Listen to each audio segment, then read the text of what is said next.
ពិធីជួបសំណាក់សំណាជាមួយនឹងពលករកម្ពុជាដែលមកបម្រើការងារនៅក្នុងប្រទេសថៃនៅក្នុងខេត្តឈុនបុរីក្នុងក្រុមហ៊ុន King Pack Industrial Co Ltd ក្រោមអធិបតីភាពដ៏ខ្ពង់ខ្ពស់ឯកឧត្តមហ៊ុនសារៀនដែលជាឯកអគ្គរដ្ឋទូតកម្ពុជាប្រចាំក្រុងបាងកកនៃព្រះរាជាណាចក្រថៃ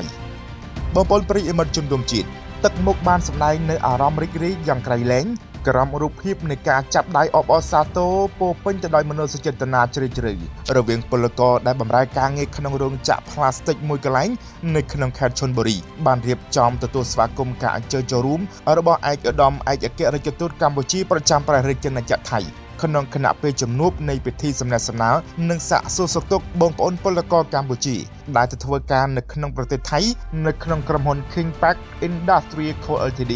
ក្រោមអធិបតីភាពឯកឧត្តមហ៊ុនសារៀនដែលជាឯកអគ្គរដ្ឋទូតនៃព្រះរាជាណាចក្រកម្ពុជាប្រចាំព្រះរាជាណាចក្រថៃឡង់ពិធីនេះបានប្រព្រឹត្តទៅនៅថ្ងៃទី2ខែធ្នូឆ្នាំ2024នេះនៅខេត្តឈុនបុរីហើយក្នុងពិធីនេះផងដែរក៏មានការអញ្ជើញចូលរួមពីសំណាក់លោកបណ្ឌិតសេរីជលស័ក្តិស៊ីសកលដែលជាប្រធានក្រុមហ៊ុនរោងចក្រផ្លាស្ទិក Yahao Hero រួមទាំងទីប្រឹក្សាលេខាធិការរបស់ស្ថានទូតផងដែរសូមបញ្ជាក់ជូនផងដែរថាពលករដែលកំពុងបម្រើការងារនៅក្នុងរោងចក្រផ្លាស្ទិកនេះទាំងបុរសនិងស្ត្រីសរុបទាំងអស់មានចំនួន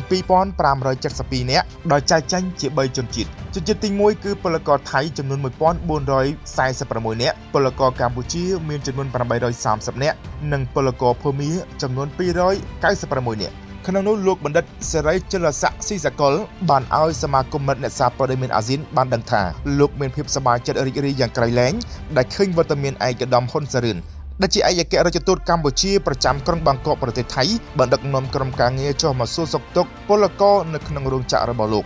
កបណ្ឌិតបានបញ្ជាក់បន្ថែមទៀតថាពលករទាំងអស់ដែលបានបម្រើការងារនៅក្នុងរោងចក្ររបស់លោកគាត់ស្រឡាញ់ពេញចិត្តទាំងអស់គ្នាដោយសារពលករទាំងនេះគឺជាអ្នករកប្រាក់ចំណូលសម្រាប់ក្រុមហ៊ុន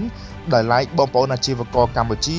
ដោយឡែកបងប្អូនពលករកម្ពុជាយើងដែលបានបម្រើការងារក្នុងរោងចក្រមួយនេះបានបញ្ជាក់ឲ្យអ្នកសារព័ត៌មានយើងដឹងផងដែរថាពួកគាត់មកបម្រើការងារនៅក្នុងរោងចក្រមួយនេះខ្លះមានរយៈពេល1ឆ្នាំខ្លះទៀតមានរយៈពេល3ឆ្នាំខ្លះទៀតមានរយៈពេល6ឆ្នាំក្រុមពលករបានបញ្ជាក់ឲ្យដឹងថែមទៀតថាក្រុមហ៊ុនមួយនេះគឺជាក្រុមហ៊ុនដែលល្អដែលមានការថែទាំនិងយកចិត្តទុកដាក់ទៅដល់ពួកគាត់ដែលជាពលករហើយក៏គ្មានពលករម្នាក់ណាដែលជួបទៅនឹងផលលំបាកអ្វីនោះទេគឺជាក្រុមហ៊ុនមួយដែលពួកគាត់ទទួលយកបានដោយរីករាយដែលមានប្រធានក្រុមហ៊ុនល្អបំផុតសម្រាប់ថែទាំពួកគាត់ដែលជាពលករទាំងអស់គ្នានៅក្នុងពិធីជួបសំណេះសំណាលនិងសួរសុខទុក្ខបងប្អូនពលករកម្ពុជាទាំងនេះឯកឧត្តមឯកអគ្គរដ្ឋទូតបានមានមតិណែនាំនិងផ្ដាំផ្ញើទៅដល់បងប្អូនពលករទាំងអស់ឲ្យនាំគ្នាខិតខំបម្រើការងារដើម្បីរកប្រាក់ចំណូលនិងបទពិសោធន៍ដើម្បីយកទៅបម្រើការងារនៅឯមាតុប្រទេសវិញ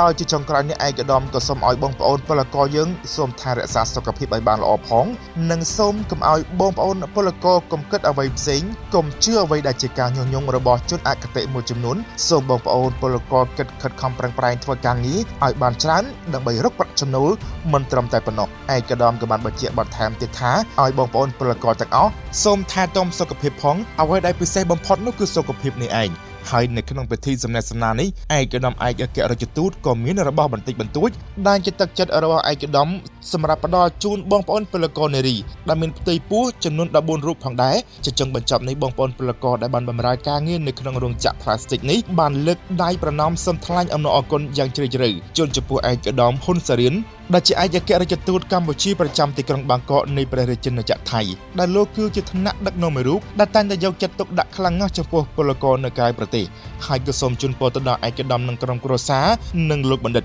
ដែលជាប្រធានរោងចក្រសូមមានសុខភាពល្អនិងទទួលបានពុទ្ធពរទាំងឡាយ4ប្រការគឺអាយុវណ្ណៈសុខៈពលៈកុំបីឃ្លៀងឃ្លាតឡើយ